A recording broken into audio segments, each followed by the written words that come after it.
नमस्कार, माझ्या यूट्यूब चॅनलवर तुमच्या सगळ्यांचं मनपूर्वक स्वागत. आज आपण बघणार आहोत कुरकुरीत असे साबुदाणे वडे. तर त्यासाठी आपल्याला लागणार आहे साबुदाणा. हा मी रात्री भिजवला होता. हा जास्त आपल्याला एकदम खूप पाणी न टाकता भिजवायचा आहे, जेणेकरून असा मोकळा होईल तो. त्यानंतर आपल्याला हे शिजवलेले बटाटे घ्यायचे आहेत. मी इथे 3 बटाटे घेतले आहेत. आणि नंतर मग आपण घेणार आहोत हिरवी मिरची, कोथिंबीर बारीक चिरलेली. या मिरच्यांची आपल्याला पेस्ट करून घ्यायची आहे मिक्सरमध्ये. त्यानंतर घेणार आहोत 1 वाटी शेंगदाण्याचा कूट, भाजलेल्या शेंगदाण्यांचा कूट आहे तो, आणि चवीनुसार मीठ.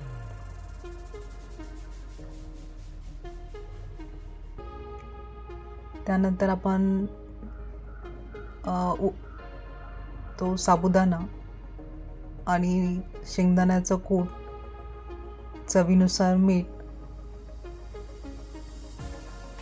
हे सगळं मिक्स करणार आहोत.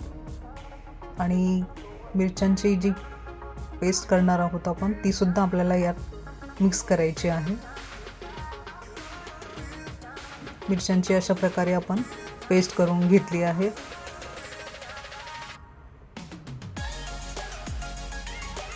तुम्हाला सगळ्यांना एक रिक्वेस्ट आहे, जे कोणी माझ्या चॅनलवर नवीन असतील त्यांनी प्लीज माझ्या चॅनलला सबस्क्राईब करा, लाईक करा आणि जास्तीत जास्त शेअर करायला विसरू नका. अशा प्रकारे आपल्याला ती मिरचीची पेस्ट सगळ्या मिश्रणामध्ये चांगली मिक्स करायची आहे. यात नंतर जे उकडलेले बटाटे होते ते सुद्धा आपल्याला हातानेच कुस्करून टाकायचे आहेत, तर जेणेकरून त्याची बटाट्यांची सुद्धा चव लागेल. किसून सुद्धा तुम्ही घेऊ शकता. यात भरपूर प्रमाणात मी कोथिंबीर टाकली आहे. बऱ्याच जणांकडे उपवासाला कोथिंबीर चालत नाही, पण माझ्याकडे मी नाश्त्यालाच हे केले होते म्हणून मी कोथिंबीर भरपूर प्रमाणात टाकली आहे. अशा प्रकारे जे बटाटे आहेत ते मी हातानेच कुस्करून घेतले आहेत, जेणेकरून त्याचे दातांखाली उबडधोबड असे हाताने कुस्करल्यामुळे त्या बटाट्यांची चव लागते साबुदाणा वड्यांमध्ये. किसणीने जर कुसून घेतले तर ते खूपच बारीक होतात आणि मग त्याचा गाळ होऊन मग ते आपल्याला बाइंडिंगसाठी थोडं त्रासदायक ठरतं. बटाटा आपल्याला साबुदाण्यांना बाइंडिंग येण्यासाठीच त्यात घालायचा आहे.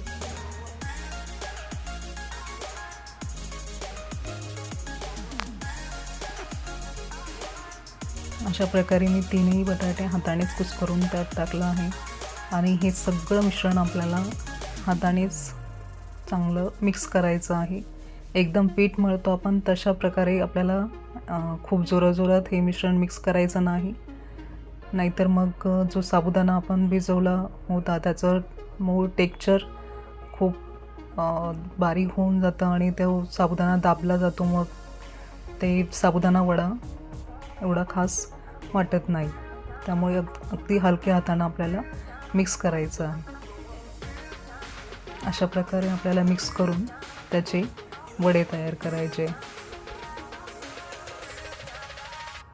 वडे तयार करताना हात थोडासा ओला करून घ्यायचा आहे, म्हणजे जेणेकरून ते मिश्रण आपल्या हाताला चिकटत नाही. असे मी आधी त्याचे वडे करून घेतले आहे आणि मग ते आपल्याला तळायचे आहेत. अशा पद्धतीने जर तुम्ही वडे केले तर तेलामध्ये वडे फुटत नाही. बऱ्याचदा तेलामध्ये वडे फुटल्याने सगळं तेल हे वड्यांमध्ये जातं आणि खूप तेलकट वडे होतात ते.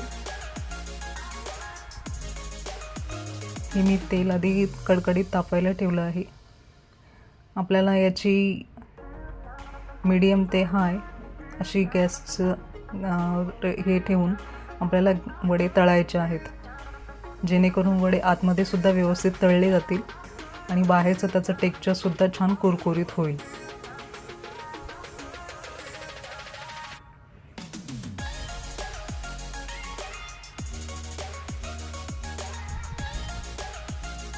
मी अशाच रोज नवीन नवीन रेसिपी या चॅनलवर घेऊन येत असते. त्यामुळे प्लीज माझ्या चॅनलला सबस्क्राईब करा, लाईक करा आणि शेअर करायला विसरू नका.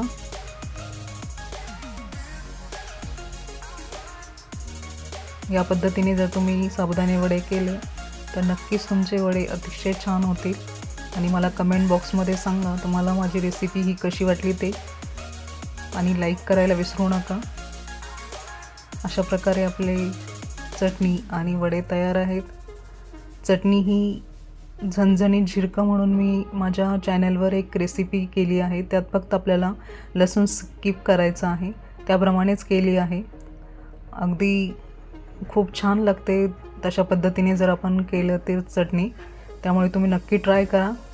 या चॅनलवरच ती रेसिपी आहे, तुम्ही बघू शकता, झणझणीत झिरकं म्हणून.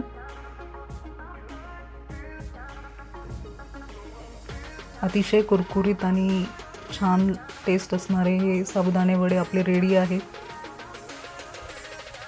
आपण उपवासाला किंवा नाश्त्यालाही कधीतरी करू शकतो.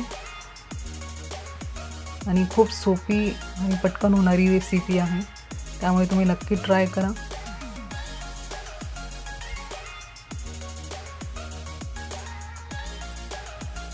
चला तर मग भेटूया अशाच नवीन रेसिपीमध्ये, नवीन व्हिडिओ.